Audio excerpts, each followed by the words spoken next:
as a police supervisor who would be responding to a shots fired call, I need some information. I need to know if I need squad medics in a helicopter. I need to know if the bad guy is still alive and dangerous. I need to know if there's other bad guys that are out in the wind that might ambush me. I need to know the direction shots were fired so I can check for collateral damage and collateral injuries. So there is some important information that I'm going to need as a responding responsible law enforcement agency. This is Corey Jones with the Be Ready with Safety Man podcast. Join us every week for a new podcast. Follow us everywhere podcasts are played and on YouTube. Be Ready with Safety Man. This is Corey Jones. What's up, everybody? Welcome back to another Safety Man podcast. I'm Aka Hoagie, and I'm here with the main man, as always, Corey Safety Man Jones. What's up? What's up? Hey, Safety Man here, safetyman.co. As always, at safetyman.co on all social media. Here to keep you safe, here to keep you secure, here to ensure you can survive anything that comes your way. So, what do we got, Hoagie? What do we got today? So, well, first off, I want to start off with a little, a little something. First off, I don't know if you realize this, but this is our 4-year anniversary of starting this podcast together. Wow. Yeah, it's crazy. I mean, I know you started a little bit beforehand, and then I Mhm. came in to start doing some stuff with you, but it's been 4 years. 2019 is when we first started. August of 2019, we first joined up and said, let's do this once in a while and just get together and BS about police work and life. And I look forward to our conversations every month. It keeps me a little motivated, gets my mind a little sharp, and I like just being able to conversate about it. And I hope other people enjoy our conversations about some of the topics. But I just want to say thank you because I enjoy this every month for a little bit, just BSing and talking. Well, I want to say thank you because you took me from 7 followers to almost 1,000 followers. So, Well, right there. Listen, as of here, look, because I got the YouTube up. Let's just do a little recap here, real quick, while we're here, everyone. First off, thank you to everyone listening because you've helped grow in our channel, and we've had fun, and we've gotten some good feedback. And Corey's met, I think, a couple new customers along the way as well. So we on YouTube alone, we're at like 1,700 subscribers. We're almost at 4,000 or 3,000 watch hours, which might make us a partner at some point down the road. I know our TikTok has been growing and everything. So appreciate all that. And we're trying to get better. I'm trying to learn some new techniques of editing and things like that. So trying to improve the good stuff for everybody at home. And at the same time, stay relevant and bring conversations that people want to learn about and hear about. And, we've had some hot topics and things. So, Yeah, indeed, indeed. I think my favorite one most recently was the John Wick 4. yeah. That was my favorite one. Yeah, we got to do some more movie reviews and breakdowns for All right, sure. did you see Fubar? Did you see Fubar yet? No. What is that with Arnold Schwarzenegger? Which Arnold one's that? Schwarzenegger and Fortune Feimster. You're going to binge it, so make sure you don't have anything to do for 8 hours because I guarantee you will not be able to stop in between episodes. It's suspend disbelief, almost like we had to do with Wick, but it's actually meant to be somewhat comical in it too. I have some night shifts coming up, so on my nights off, I usually end up binging stuff around 3 a.m. on my nights off because I have nothing to do. So Yeah, yeah, I will add that to the list for sure. I just finished Jack Ryan recently. yeah. Kind of ended abruptly, didn't it? Yeah, I feel like I don't know. I just feel like they kind of left it off where it could have been Yeah. more. So we'll see what happens. So this conversation tonight, I thought would be a good one, is a little bit about off duty.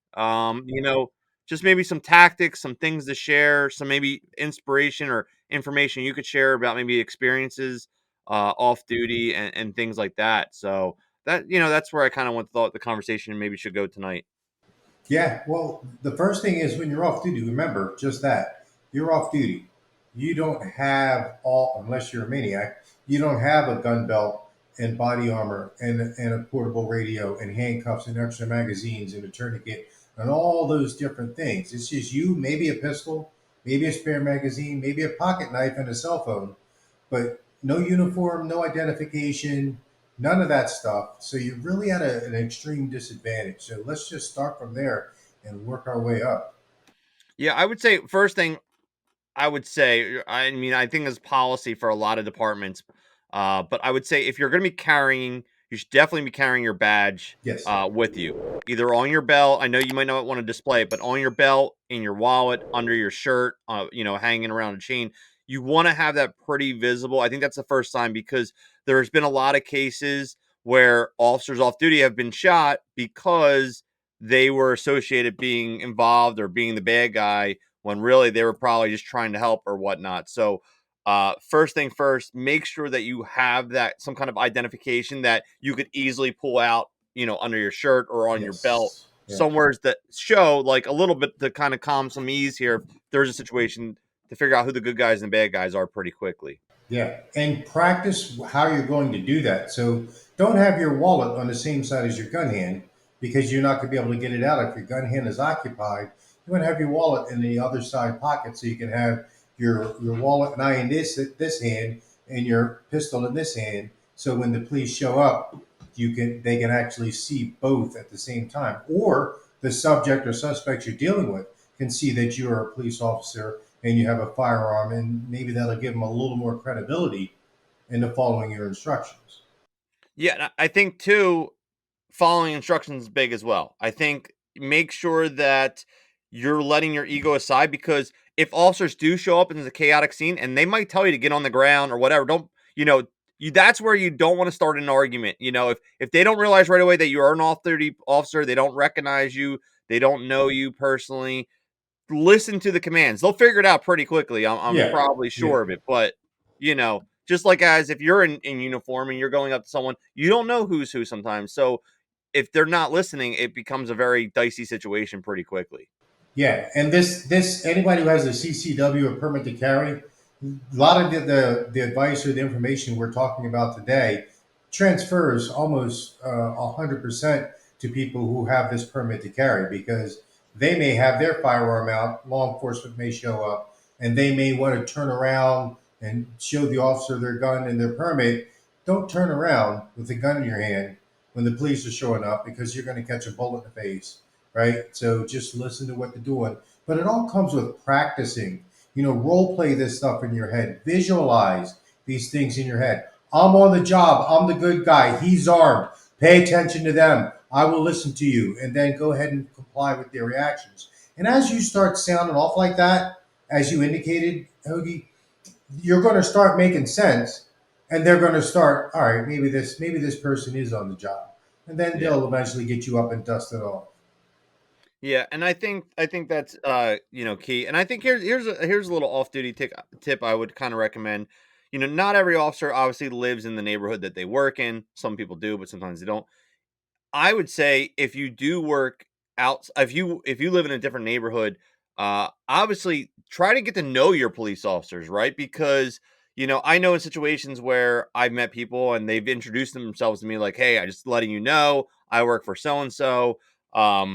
If there's ever a problem, I do carry off duty." They like that. Let me know. Like I would see them in certain environments. I don't want to say where, but Yeah, I would yeah, see them in certain environments every day, and they would come up to me and like, "Listen, if anything ever hits the fan, just know that I'm around this time of day, if you need something." So exactly. just putting her out there. So then it's easy to put a face to a name. You might not remember the department or what he did, but you at least like, all right, I saw his badge. I know him. I met him many times. I've seen his uniform. I know he's from a couple towns over. He's on the same team if something does go down. So just going, we just had National Night Out in across the country. That is a great way to get out there, meet your fellow officers in your departments that you live in, and just kind of get a little bit of a feel for, who's who, and just introduce yourself when you're around or whatever.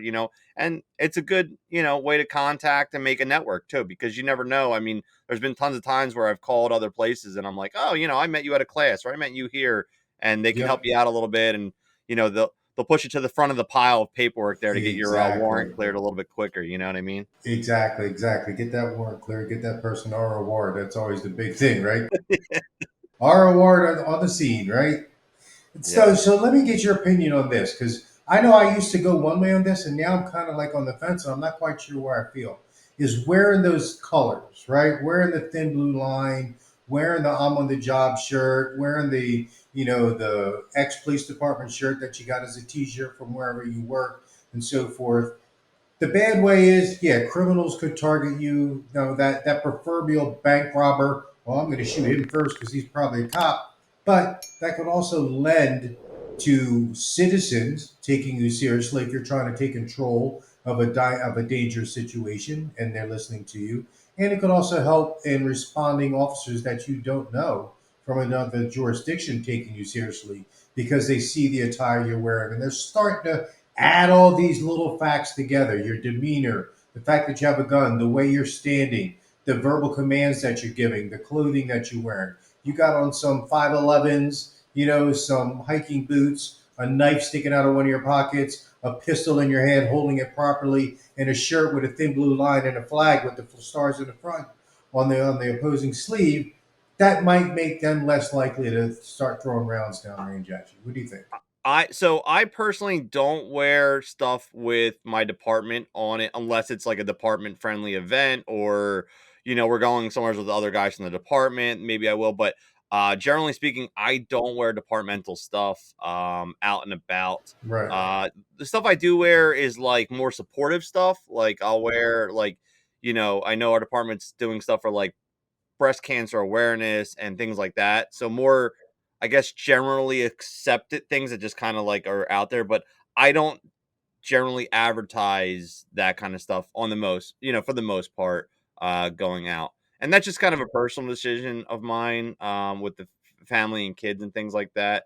Not that I feel like I'll be completely targeted or whatever. I feel like, I carry, generally most of the time when I'm out, I feel comfortable if there was a situation, I'm prepared for it. But I don't know. It's just been my personal thing. I really don't advertise too much when I'm out there in the middle, um, just out there and out and about. I agree. And you mentioned something just this last go round is your family and kids. They got to have a plan too. We got to have a plan of what we're going to do with them, right? So my wife and I have a code word. We actually have two code words. One if it's just her and I, and one if it's her and I and the boys. That if we say this code word, it's not a word that's ever going to come up in a general sentence. They're going to read the demeanor of the code word. So let's just say for now it's pancakes. When I say, hey, you want pancakes for breakfast? She knows to get the kids and get away from me, get to a safe location, call 911, give the description of me as the good guy, Hmm. right? He's wearing a safety man polo shirt. He's African American, he's carrying a pistol, and I don't know what he's up to, but there's something going on, right? So that way the police get that description, and again, a little bit less likely to hopefully engage me with deadly force, right? Hmm. And so forth. So we have to have a plan with our loved ones of Yeah. what's going to happen if something goes sideways. Yeah, and that's one thing I've kind of drilled into my kids, at least the minimum of just like, hey, I know we've talked about this before, but I'll bring it up again because it is important. Just if there's like if you're out at a sporting event or somewhere, just so you have a meeting point, like this is where we're gonna go. You're gonna meet here. And my kids have gotten really good now where they're like asking me, they're like, Dad, where's the meeting point? Like, so I've Yeah, kind of drilled it in their heads, like they know now, like this is the spot we go yeah, to. They know to look for police. They know, kind of stuff like that, like take off. We'll meet there, and go from there. My oldest son now has a phone, so he's, understands 911 and the whole, that whole thing. So, teaching your kids those things. The one thing I do want to do, which I'm going to show them myself, but I actually want to do a class with them too, and maybe something we could do together. But I do want to teach them tourniquets. I have not taught them yet that, and I yeah, want to teach yeah, them that. I do carry with me, depending on where I'm at. If I'm carrying my bag, if you ever see me carrying a book bag, there's a yeah, tourniquet in there. So like when I go to like Disney or like a park for the day or Six Flags or something like that, I do carry a tourniquet in my book bag. I have like a drawstring bag I carry. yeah, It's always in there. And then I always keep one in my car as well. yeah. So, um, you know, I figure if you're gonna carry a gun, you should probably have a tourniquet nearby. Clearly, Um, yeah. so that's an off duty, I think, and that's a cheap, easy thing. Throw one in the car. We've talked about that a little bit before, but for off duty stuff, if you want to carry in your pocket, it is. But like I said, if you got a book bag, or even if your wife has, or other significant other has a big purse, you can easily just throw a tourniquet in there. Yeah, I mean And it's don't tell her because she's going to take it out to put something else in there. Don't or just sneak it in there. or she'll just never find it because they can just never. They have so much. I'll find it. I'll just be yeah, there. It is, lipstick and mascara all over the place. They're like, "What were you doing?" I needed to get to the tourniquet. It's in there somewhere. It's in there somewhere. But So yeah, let me ask you another question. okay. So we're talking about having a plan for a significant other, having a plan for the kids, actually having a plan for yourself as far as what is your legal obligation, responsibility, and what are your legal rights should you get into a use of force incident off duty? Do you have legal representation through your union, through a private attorney? And then do you have liability insurance if there should be a civil judgment against you? Because you really need the fine print in a lot of these legal defense funds, because most of them only cover if you're if you're civilly charged, not if you're criminally charged. So you need to really read the fine print in these USCCAs, in these US law shields, to find out those three things. Are they criminal and or civil? And are they liability insurance? Because they're all three completely different things. And you need to know what backing you have, what financial resources are going to be at your disposal. Because one expert witness can be $10,000 to come and testify on your behalf. And your attorney, they're $500-600 a day, and you may not even have made it to the grand jury yet, and you're up $15,000. And where are you going to get that from if it's not part of your plan? Yeah, that's definitely a conversation to have with your FOP rep at your department. See what's covered, what's not. Um, there was a joke in my academy, which I thought was a joke, but it wasn't. They said make sure they're like, if you don't have a lawyer's phone number in your phone, make sure you have one. I thought it was a joke at the time. I have like 5 lawyers that I talk to probably, Yeah. between like real estate and life and finances and police. Like, not that I'm getting in trouble all the time, but you get to the point where you're going to need lawyers in your life to write up Yes. contracts and different things, and not just police work. So that it is a good recommendation. If you don't know a lawyer, probably when you're gonna meet one, get them in your phone, have their phone number on standby, because Yes. I thought that was a joke. It was not a joke. Yeah, and it costs you nothing to have a 10-minute conversation with a criminal defense lawyer to find out, all right, what's your retainer going to look like? If I get charged at 2 o'clock in the morning for shooting somebody in my living room, for shooting somebody in my driveway, for shooting somebody at the Paramus Mall, what is it? What's that going to look like for you or one of your representatives to come out on Christmas Eve to help me give my initial statement to the responding law enforcement officers and so forth? I need to know your response is going to be 24/7, 365. Worst case scenario, they could be on speakerphone while the investigating law enforcement agency gets your initial statement, and we could probably talk for hours on what kind of a statement you want to give initially, because my brother's an attorney. He's like, no, don't say anything. Yeah. As a police supervisor who would be responding to a shots fired call, I need some information. I need to know if I need squad and medics in a helicopter. I need to know if the bad guy is still alive and dangerous. I need to know if there's other bad guys that are out in the wind that might ambush me. I need to know the direction shots were fired so I can check for collateral damage and collateral injuries. So there is some important information that I'm going to need as a responding responsible law enforcement agency. And I think that it's incumbent upon you as an off-duty or retired police officer or even a CCW holder to give that information, because legally, tactically, and morally, you may have to live with the fact that you shot your neighbor, but you zipped up for an hour and a half until the lawyer got there. And then the lawyer said, yeah, which way did you shoot? Then they go knock on the door and they find out that she bled out but could have lived. How are you going to live with that? So you need Yeah. those questions answered before that situation happens. Yeah, and there's some of them are difficult answers, which They are. They yeah. are. I haven't agreed with very many attorneys on that. They went less. I went a little bit more to be responsible. Yeah, it's a double side of the line there, Hmm. because you're going to be ripped apart. So you just got to do what's best and do what's right. But definitely, I would get a lawyer on the phone as soon as possible if you're in a situation off duty. Once it's safe, obviously you don't want to be Yeah, when calling. said. Yeah, that's a tip. When it's safe, Yeah, don't be calling in the middle of the shootout. yeah, Hey, yeah, I'm in the yeah, grocery store. yeah, I'm getting in a shootout. Just give me a heads up. yeah, yeah. Can you start towards the IGA? Or is that even a store anymore? Did I just make up something that's I don't know. I'm not familiar with. all right, let's go with Costco. So people Well, don't think we made this in 1974. I don't know though, because in like 10 years now with like AI, there'll probably be technology where you'll just be like, get the lawyer in the zone, and there'll be a virtual lawyer probably Yeah, yeah. Well, discussing with. our phones are listening to us anyway. Yeah, yeah, exactly. So There'll probably be a virtual lawyer in the middle of your shootout. Okay, well, don't.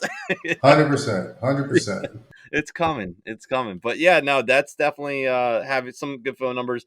Have your FOP rep. Yes, yeah. These are the people that you want to have in your phone, because if you do get in something, you want to know your policy, because certain departments, if you are involved in something, even as simple as like assisting another department with, I've had situations where I've called in, a DWI on the side of the road where I saw a guy all over the place, like one of those, Hmm. and almost caused an accident on a major road.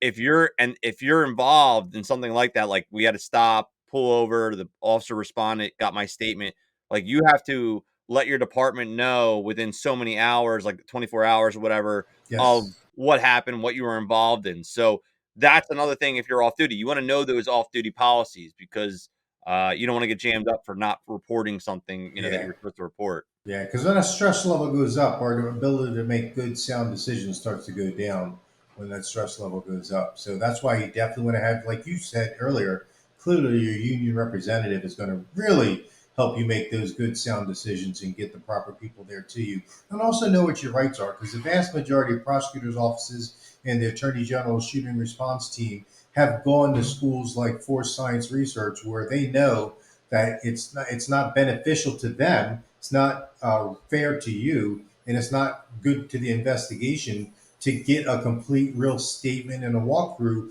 until you've had at least two, most likely three sleep sessions, because your memory is going to start to get involved, you're going to calm down, and so forth, right? So it's not like TV where the person gets into a shootout. 10 minutes later, they're in the boss's office giving the account, and 20 minutes later, they're back on the case again. Yeah, yeah, yeah, yeah, Top. You're yeah. not investigating anything for months. Yeah, you're investigating the psychiatrist's office, and Yeah, got to your get house. fit for duty. Yep, that's what you're investigating. That's a whole nother conversation we'll save for another day for sure. Yeah, But I yeah, agree with it. I agree with that. You yeah, shouldn't be on the road right away. When yeah. Definitely need time to decompress after So, those. what do you carry off duty? What's your EDC? So we carry. So what our department does is that with the what we train with, we carry a very similar model to the off duty, so that way we can fall under the same training of it. It's the same caliber. Right. We have the 9 millimeter. We're Hmm. shooting a Glock, and it's the same. It's a subcompact Right. of the Glock that we're carrying, so that way it falls under the same qualifications. And that's another good off duty tip. Make sure that you're qualified or comfortable in the same range of what you're actually carrying. Because if you're carrying a 9 millimeter on the road, and then you buy a 45 for your off duty, and you don't ever qualify with anything similar, that's a whole nother conversation you're gonna have with lawyers and defense attorneys and all kinds of problems there. So that's a whole nother. Yeah. If you carry a gun that you didn't qualify with, now private citizens in the CCW, it seems to be the Attorney General says one gun you qualify with shall be sufficient for all the guns you own. And while I disagree with that, and any client that comes through me must qualify on any gun they intend to carry, and they know that. I said you can go someplace else, and now we're finding there's a lot of ranges that have to make their clients come back and requalify because they weren't doing the strict standard that I was doing for that. And you and I talked about that 8, 9 podcasts ago when CCWs first became legal in New Jersey. I use the same standard that retired police officers use, and people are like, "That's too tough a standard." I'm like, "Well, that's why we practice." The other thing I like about, I carry the subcompact of the 40. It's the 45. It's 9 millimeter, which I still don't understand why they called it Glock 45, but it's a 9 millimeter. Like I just felt Right. like that was confusing for And the the people. actual 45 is called a 21. Yeah, like what? I don't get it. But anyway, yeah, because I tell people I'm like carry Glock 45. They're like, oh, 45 caliber. I'm like, no, it's 9 millimeter. Like what? I'm like, yeah, Yeah, exactly. just don't Uh, ask. oh yes, but I like the fact that the subcompact is similar to that. Now, the only difference between the one I used to have before, the magazines were interchangeable. The new ones aren't. I don't like that as much, but the ammo is exactly the same. So that's the other thing I think, because I've seen people, and luckily has not became it wasn't a life or death situation. I've seen people use the wrong ammo in the weapon, and luckily it didn't fire, and like there was problems. But I've seen it happen before, and I was like, I oh saw it my, last week, Anthony. I saw it oh last week. yeah, it's like, this close to like a really bad situation. And so I think, that's one thing too, is like it makes it way easier if you're carrying the same ammo on duty and off duty, if you can, depending on your state, depending on what you carry and whatnot, through your department. But that makes it way easier because then you don't have to worry about confusing what's loading into this. I need extra ammo. Like it makes it very simple if you're carrying the same ammo that you're trained with on and off Yeah. duty as well. You know. Commonality breeds confidence, which breeds competence. So why change it? Why go to a cocked and locked 1911 model when your duty gun that you practice with all the time is a striker fire 9 millimeter or 40 caliber? It makes zero sense. I think it's okay if you train in all them, right? Like on the regular, like sure, but a lot, let's be honest, a lot of guys and girls they don't, they go to Right, their qual once or twice a year. And if that's you, listen, I get it. You got a lot of family, you got a lot of time, you got a lot of things going on. But if that is you, if you are only at the quals once or twice a year at the range, then you shouldn't be waiting to like the time to experiment with that new Springfield or whatever you got because you thought it looked cool is not at the grocery store at 4 in the afternoon when a shooting breaks out. Like that's right. not the time to figure that out, right? Like, Exactly. you're gonna be comfortable with what you know, and that's proven. Muscle memory is gonna take over in these high stress situations. So if you're not trained on those and you're not practicing regularly that you feel comfortable, that's an off-duty tip I would definitely recommend is don't try to switch it up at that point because you think it's cool, or whatnot. Yeah. Come to me. I'll train you. I'll put you through the paces, and I'll make sure that you're as good with any gun you have as you are with your duty gun. That's my job. That's what I do. That's what I enjoy doing. You know, please come, or any competent gun trainer. I'm sure you can do the same thing with somebody. Just put them through the paces, make them do the malfunctions, and all that kind of stuff. So for EDC, all right. So you carrying a gun? You carrying an extra magazine?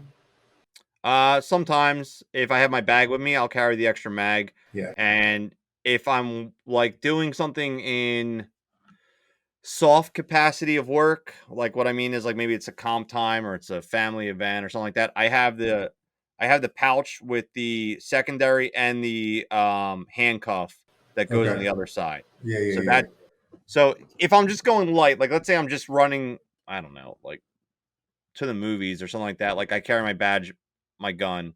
If I'm going somewhere like for extended period of time, like somewhere's a little more high profile, like somewhere's where a lot of people are going to be, that's I'm probably carrying my bag with me, and that has like my like little bag has all my stuff, and which I found is pretty convenient for going places that I can carry. And I put an extra mag in there, my identification cards, my Yep. tourniquet, Yep. things like that. But I don't want to be too heavy, right? Like I don't want to be like you said, you don't want to be the guy with like too much stuff on your because then it's Right. just awkward, right? Like, but just Then some you fall basic. down and you're doing the turtle trying to get back up. Yeah, I do carry though in my trunk in my car. I do carry a vest, some Yes. Yes. supplies and stuff like that.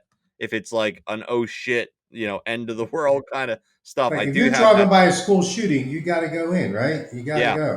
so I do carry a vest. I do keep a vest in my trunk at all times, and identification plate if I needed it. Yeah, I agree. I do the same thing. Even though I'm not a cop anymore, I'm like, I'll deal with that. But I'm not driving by a middle school and elementary school or a high school and hearing people get shot and just sitting there waiting for the local cops. My good conscience can't let me do that. Yeah, I'm going to go in and I'm going to save lives. That's just what I'm going to do. And so be it if they're going to want to do me. I yeah, think the court of public opinion will hopefully be on my side. yeah. Yeah, I mean that's just it sucks to say that, but again, being an off-duty tip is being prepared for those situations. And like here's the thing too. In my car, when I'm done my tour, like if I work like 2 days, let's say, I then bring home my patrol bag out of the car and it's in my personal car. So on my days off, like, when I'm not working at all, my patrol bag with all my goodies are in my car. So Exactly. Yeah. all the fun stuff's in there. Nothing like guns and anything like that. But like I Right. say, Right. fun stuff like duct tape and strings and You sound more Mercy like pack, you sound more like a serial killer than a off-duty cop. I'm just saying. hacksaws, Oh, chainsaws, big bag of the line. a Yeah, shovel. I It's think we all went there. sideways, Hoagie. I think we went sideways on this podcast. Yeah. Nah, like a rain jacket, flares, like Yeah. all the little fun tools and stuff, like that kind of stuff. You know. Um, yeah, but so last couple things I was thinking, and I think this is kind of standard for most cops, is like I still like I still got to see the doorways when I'm sitting at dinner. Hmm. Hmm. My fiance has gotten used to it now. She just knows that I'm sitting on the other side. Yep. I think it's more Yep. for people watching than it is for like season up activity anymore. Just like, oh, look at this, Yeah, yeah, like yeah. Look at this. He's wearing shorts here? Really? Come on, dude. look at this, But yeah, so I definitely got to keep my back to it. What any other typical things you could think of like that? I try to scan and see, does this place have security? Make eye contact with the bartender, a bouncer, maybe even another person in there. Sometimes you make eye contact. If you go back to after September 11th, you remember the first time you flew, right? We were all junior TSA agents for about a year after we started flying again after September 11th attacks, right? And I know I was doing it, and a lot of people I talked to were doing it. We're making that eye contact with other people on the plane, like we're good, right? You just kind of have that little look, right? We're good. I kind of start to do that now. Like hey, what's up, man? We good? Yeah, just kind of give that little, we good? You good to go? We got this, And then if something happens, I got so many plans to try to de-escalate it. Like if I see a violent domestic about to take place, I'll go just right up, put myself in between the two parties and talk to the girl and call her by the wrong name. So I'm not going to inflame him because he thinks I'm talking to his girl too, on top of the problem he already has. But I'll go, Vanessa, are you Vanessa from PNC Bank? Thank God you hooked me up so much of my loan. And just to try to settle it down. I try to role play and think of all these different things of how I could try to defuse, de-escalate a situation. But on my way over there, I'll be telling my significant other, patrons that I'm walking by, the bartender, bouncer, maitre d, an employee, whoever it is, call 911, and I'm telling other people to videotape it in case I do have to use force, that they have everything on there, right? Mhm. That they have everything on there. These are things that I've already planned out, so they're automatic coming out. Hey man, I'm scared. I just got back from a war zone. I got PTS. I'm not ready for this. Please don't hurt me, dude. You're really scaring me. I'm about to pee my pants, man. Please don't. But I'm ready to go if it's time to go. You know what I mean? But I'm really want to sell it so all the witnesses are saying, hey, yeah, this guy tried to de-escalate it, man. He told the guy he was scared. He told the guy to stop. He asked us to call the police. And then all of a sudden the guy swung at him and he took him down and did whatever. Right. So that's going to be the one that's going to sound good in court. It's going to look good in court. When they play the video camera in court, they're going to see me going, hey, man, I really don't want any part of this. Right. And we Yeah. got to role play that. We got to visualize that and practice that to make it automatic, to make it believable. Yeah, yeah, and I think just years of experience helps with de-escalating now. Of like you kind of know what works and what doesn't. If you're not trying something to de-escalate it these days, you're just making it worse at So, off duty trying to de-escalate, or another thing too is just if it's something that like you got family and kids with you, it's just getting out of realizing that something's getting iffy, getting out of the area and just making the call in and say, "Hey, listen, Yes. I can't hang around here. Something's going down. This guy and girl are going at it, and this other guy's getting involved now. Here's their description. Being a good off-duty witness, getting your family safe, leaving the scene, but also getting all the details to a dispatcher. You, like I said, you might not be interjected in there to stop it, but you're going to get the right people there to help diffuse it and get your family safe out of the zone, Right. off Right. the X, That's a as we say, great right? point. That's a great point. Yeah. It's a great point. Being a good witness, and you're going to know exactly what information that dispatcher needs to talk those responding first responders to the exact location. If somebody leaves, you're going to get the clothing description, the height, the weight, the skin color, glasses, facial hair. You're going to get all that information to be able to direct them right to the scene, right? And if you want to remain Yeah. anonymous, you still can. But if you want to get involved, you still can. And then you make the decision. If stuff goes sideways, you guys go in this store over here. I got to go back in now because now it's I can't stand outside anymore, right? You Yeah, know, and you have that discussion, and then you're good to go. for sure, for sure. Yeah, so that's all I pretty much had for off duty. I just wanted to get the conversation going. As always at home, feel free to comment down below. We've had some good conversations on under some of our videos of, just some ideas and things like that. So, keep Yeah. it positive, right? Keep it positive in the comments.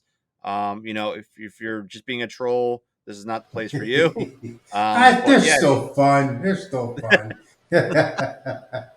but no, for real, we're thankful for all the subscribers and the people that have been coming back, and I've had some good feedback as well. So I look forward to a couple more years of doing this with you, Core, and see where it takes us and go from there. So And we got to throw the final disclaimer in. All we're doing is giving you some of our opinions. Check with your local agency, check with your rules and regulations and your SOPs and your general orders. Or if you're in another state, check with your state's attorney general or district attorney, whoever your governing authority is, and make sure that you're operating within your laws and your standards and your expectations to make sure that you're not doing what we said because we said it, but you're thinking about what we said and applying it to whatever your policies are.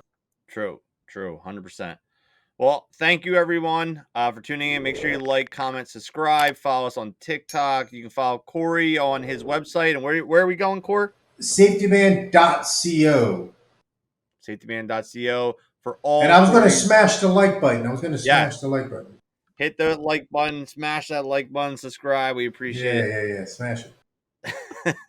thank thank thank you everybody. You got it. Be safe, stay ready, and train down.